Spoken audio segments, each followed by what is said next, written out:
నాకు బలవంతంగా పెళ్లి చేస్తే వాడు నిద్రపోతున్నప్పుడు రాయితో తలపగ కొట్టి విధవగా ఇంటికి వచ్చేస్తాను. నిన్ను కన్న పాపానికి నీకు పెళ్లి చేయటం నా బాధ్యత.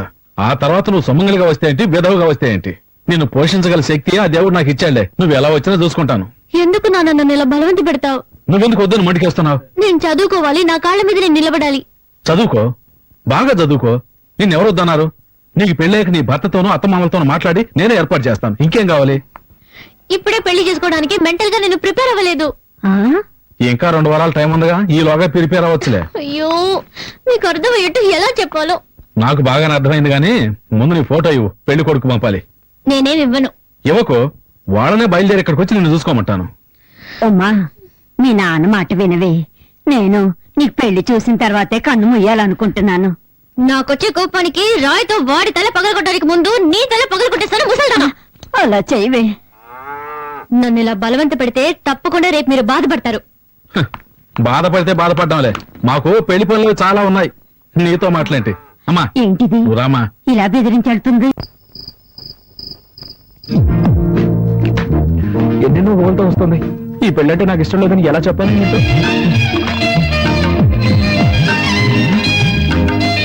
మాధవన్ కొంచెం ఓవర్.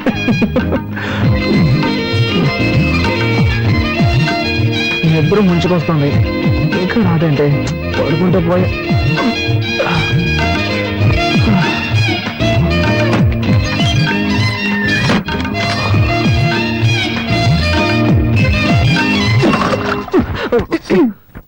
ఇది మా ఇల్లు, ఇది నా బెడ్రూమ్.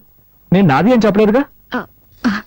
చూడు మిస్టర్, తాళి కట్టనన్న హక్కుతో నన్ను వైఫ్ గా హ్యాండిల్ చేయాలన్న ఐడియా ఉంటే దాన్ని ఇప్పుడే గుర్తు చేయండి. ఏమంటే కొంచెం కూడా ఇష్టం లేకుండానే ఈ పెళ్లికి నేను ఒప్పుకున్నాను. ఓ అలాగా. నేను కూడా ఈ విషయం నీతో ఎలా చెప్పాలని ఆలోచిస్తున్నాను. నువ్వే దాన్ని ఈజీ చేసావు. ఇలా చూడు, నేనేమి నీ అందాన్ని చూసో ఆస్తిని చూసో నేను పెళ్లి చేసుకోలేదు. మీ నాన్న వచ్చి మా నాన్నని బతిమాలుకున్నాడు. మా అమ్మాయి ఊళ్ళమ్మడి తిరుగుతోంది, ఊళ్ళో వాళ్ళందరూ కాంట్రించి ఉమ్మేసుకున్నారు, దయచేసి తనకు జీవితాన్ని ఇవ్వమని బతిమాలుకున్నాడు. మా నాన్న వచ్చి నన్ను బతిమాలుకున్నాడు. సరే పోతే పోనీ అని జాలిపడే నీ మెళ్ళో తాళి కడితే నువ్వు రెచ్చిపోతున్నావే. లేకపోతే ఈ మొహాన్ని ఎవడు పెళ్లి చేసుకుంటాడు? హాయి గారు వైజాగ్ లో కింగ్ అనుకో. ఎంతో మంది మోడర్న్ ఫిగర్స్ నా వెంట పడుతున్నారు. హలో, మీరు వైజాగ్ లో కింగ్ అయితే నెల్లూరులో నేను క్వీన్ ని. ఎంతో మంది చొంగ కాల్చుకుంటూ నా వెనకాల తిరిగారు, అది తెలుసుకోండి. నీ కథంతా నాకెందుకు? నాకు నువ్వు నచ్చలేదు, నీకు నేను నచ్చలేదు. ఏదో పెద్దవాళ్ళ బలవంతం వల్ల మనం ఇద్దరం పెళ్లి చేసుకున్నాం. కొద్ది రోజులు ఇలాగే పోనీ, ఆ తర్వాత బాగా ఆలోచించుకొని ఎలా విడిపోతే మంచిదో అలా విడిపోదాం. నేనే డీల్ కి రెడీ. నువ్వు రెడీనా? నేను రెడీ. గుడ్. అయితే బయటకు వెళ్ళి పడుకో. Switch off the lights.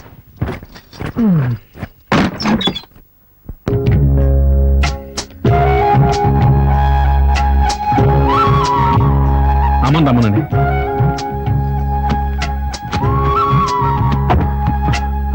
భగవంతుడా, ఈ తల్లి లేని పిల్ల అత్తారింటికి వెళ్తుంది. అంతా నీదే భారం. తల్లి, నా బంగారు కొండ, పెళ్లి చేసుకుని చాలా దూరం వెళ్తున్నావు. మీ నాన్న బాధపడుతున్నాడు, కాస్త నవ్వుతూ మాట్లాడవే. నేను అంత దూరంలో పెళ్లి కొడుకుని చూడమన్నాను, ఆయన ఇష్టం నీకు చేశారు. నేనేం చేయగలను? బాగా బాధపడి. మీ అత్తారింట్లో నోరు పారేసుకోకమ్మా, కాస్త అణుకుగా ఉండు. నోరే తెరవను. చాలా పర్వాలేదు, వదిలేయమ్మా. బాబు, ఉమ ఎంతో గారాభంగా పెరిగింది. అదేం చేసినా నా కోసం నువ్వు భరించాలి. అలాగే పోతే వెళ్ళగానే ఫోన్ చేయండి. ఇంకో విషయం చెప్పండి అంకల్. పెళ్ళైనా ఉమ చదువుకోవాలని ఆశపడుతోంది. మీ అమ్మా నాన్నలతో చెప్పేశాను. నువ్వు కూడా ఒప్పుకున్నావంటే మంచి విషయం కదా అంకల్, నేనే ఏర్పాటు చేస్తాను. సరే, వెళ్ళి కూర్చో. వస్తాను. రత్నం, వర్జం రాకముందే బయలుదేరమనరా. సరేనమ్మా, బయలుదేరండి. బయలుదేరండి. మెల్లగా పోనాయనా. జాగ్రత్త జాగ్రత్త. అమ్మా ఉమా, వెళ్ళగానే ఫోన్ చేయి.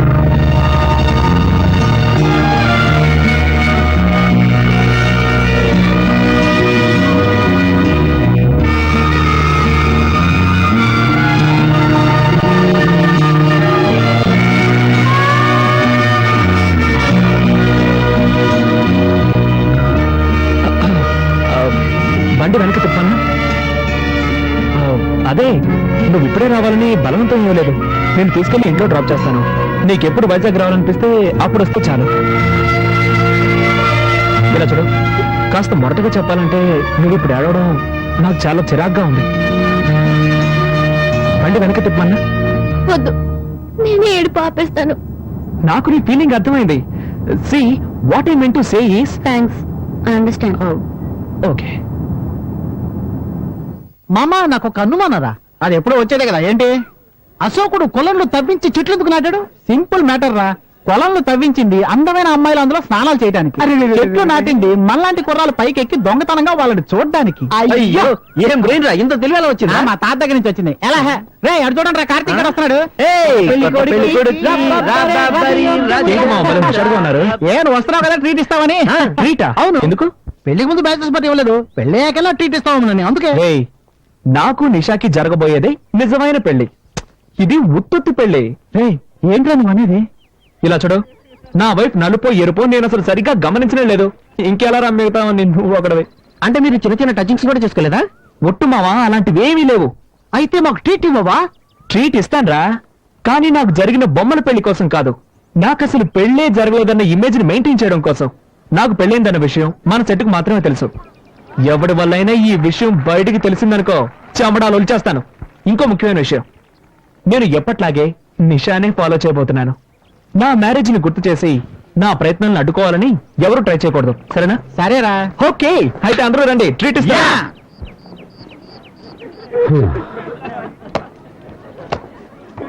Hello uncle. హాయ్ అంకుల్, ఎలా ఉన్నారు అంకుల్? బాగున్నాను. అవును, మీరు? ఏంటి అంకుల్ మమ్మల్ని మర్చిపోయారా? మేము కార్తీక్